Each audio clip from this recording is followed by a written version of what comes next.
Hi, everybody. Welcome to week 2 of the course, where we'll be applying our learning from last week of developing our understanding and philosophies of digital literacy and computer science. And we'll be applying that to creating assessments and designing learning activities around digital literacy and computer science. But before we dive into week 2, I want to go back to week 1. If you scroll down to the bottom, you'll see that there's an optional reflection, or really it's anonymous feedback for me as your teacher. If you can try to give me some feedback on how the learning has gone well for you, and maybe some feedback where the learning hasn't gone well for you, so that I can improve as a teacher and help the learning for everyone else in the class. So thank you for any feedback you can give me. I always love getting feedback. I take it seriously, and I appreciate any thoughtful responses. Okay, now let's dive into week 2. All right, so now this is the second video I've created. It's an updated video because I made this video a while ago, maybe about a month ago. And I feel like as we've gone through week 1, I've reflected and I feel like I could do a better job explaining the week ahead. So let's take a look at a quick overview of what this week looks like. So you'll notice it's broken down really into 3 sections here. 2, and this is the 3rd section. So the first part, all of these learning activities will be due on Wednesday night. So the first part, what's due on Wednesday is all about creating an assessment for digital literacy and computer science. And then after we create our assessment, that'll be due on Wednesday, we will then be designing a learning activity that will lead us towards being successful in the assessment that we created earlier in the week.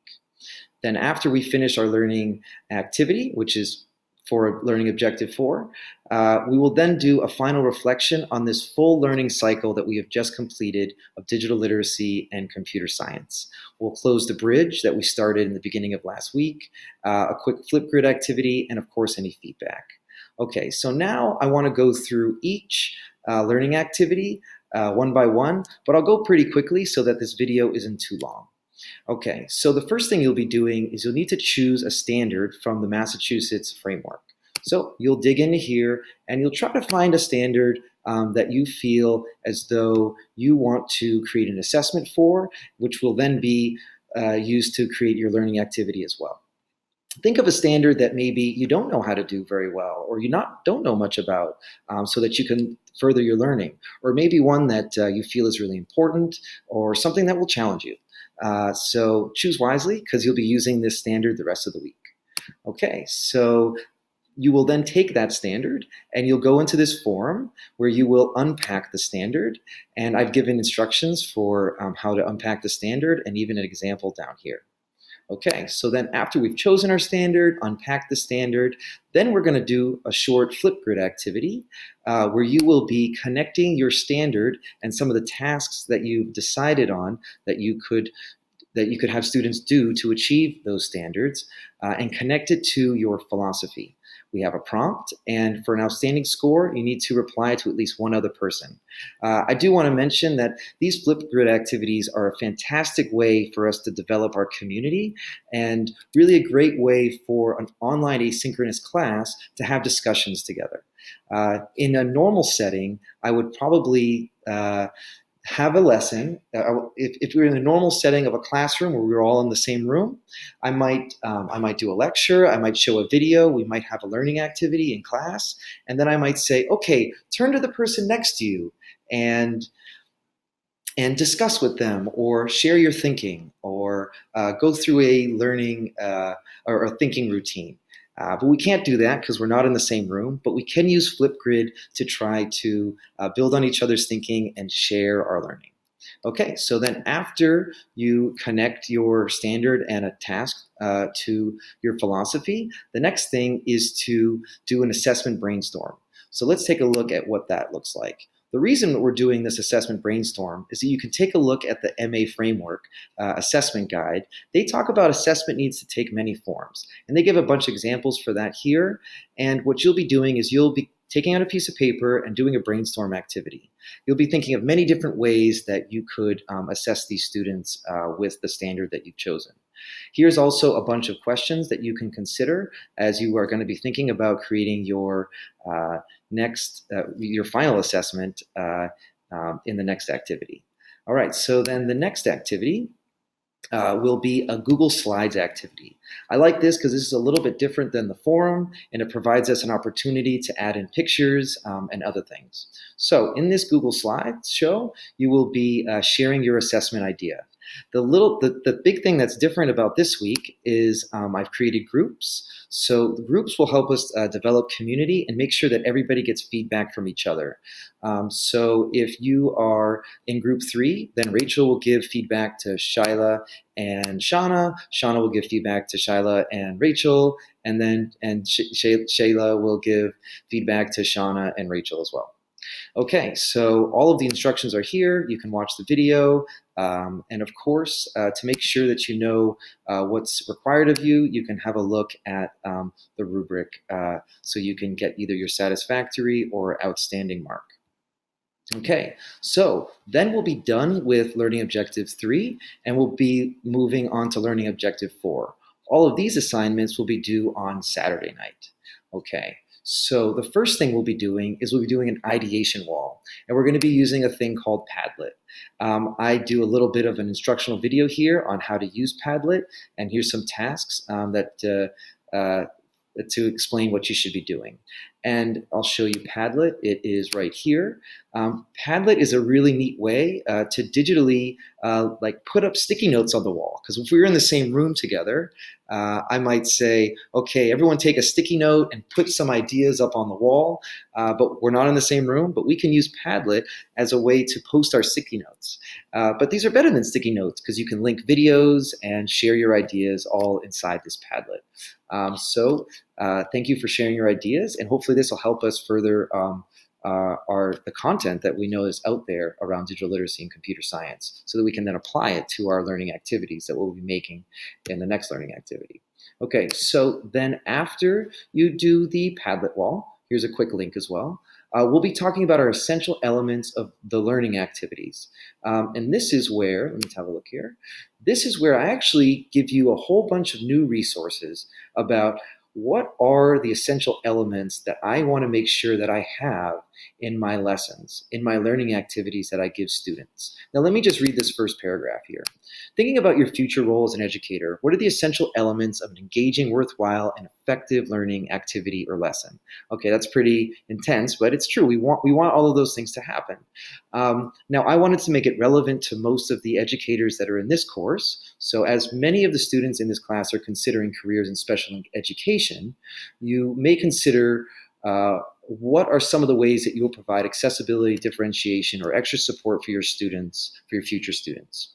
So what I did is I listed a whole bunch of content and an exploration really of articles for you to take a look at that are connected to special education. Now, I want to make sure that this course is accessible to other people that are not in special education.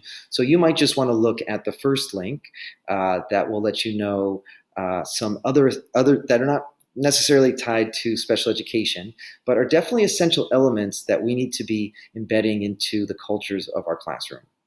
Okay, so once you're done with that, you will then move on to designing your learning activity. I have templates and some instructions for you.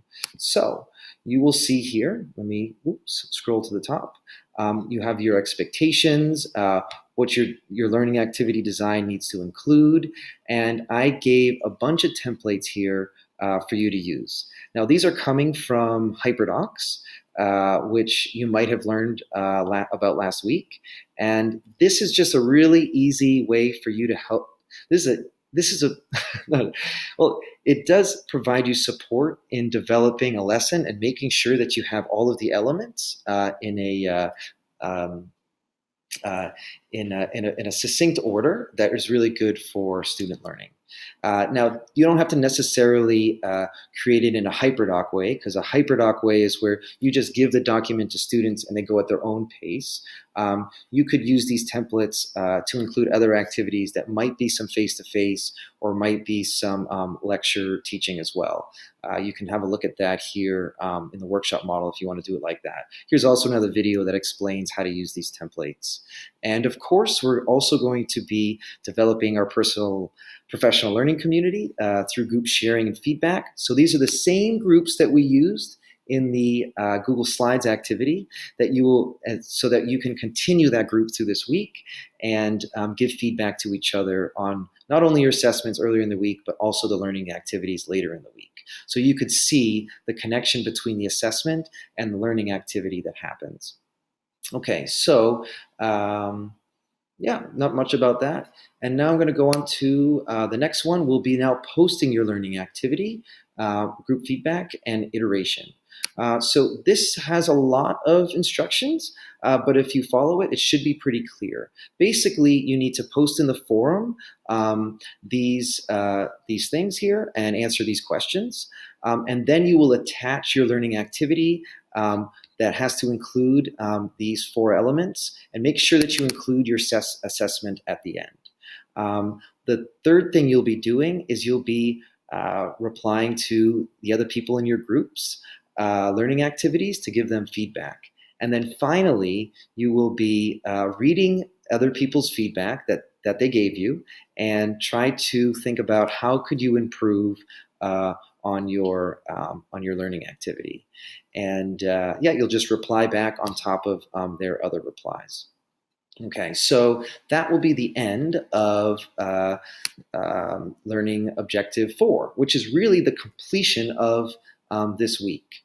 Before I get into reflections, I guess I can just touch on the fact that this is a really great way to think about designing the learning for our students as we create the assessments in the beginning, so that we make sure that our learning activities are directly correlated and connected to the assessment that we eventually are going to give them, so that it can best lead towards their achievement in that assessment, which is achieving and being able to achieve in that standard.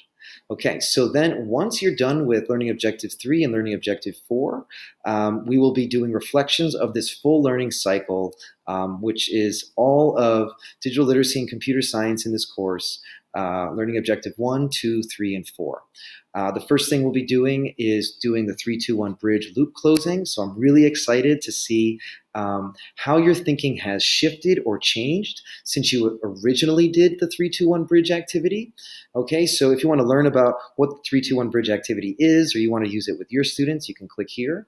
But basically, you need to go back to the original 3-2-1 bridge you did in the beginning of the week. I think if I can refresh this, I updated this this document. Yeah, so you know what? I'll put a link in here later, but I want to make sure that you have the ability to find your first week's 3-2-1 bridge. But they'll be linked here, so you can make sure you copy your 3-2-1 bridge from the first week, and then you make a new 3-2-1 bridge where you compare your thinking from the first one to your second one and identify how your new responses connects to the original, or how your thinking has shifted.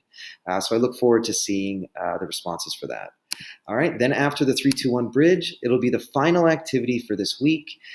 This is about transferring your learning of digital literacy and computer science. So how will you transfer the past 2 weeks of your learning experiences to your future classrooms or educational commitments?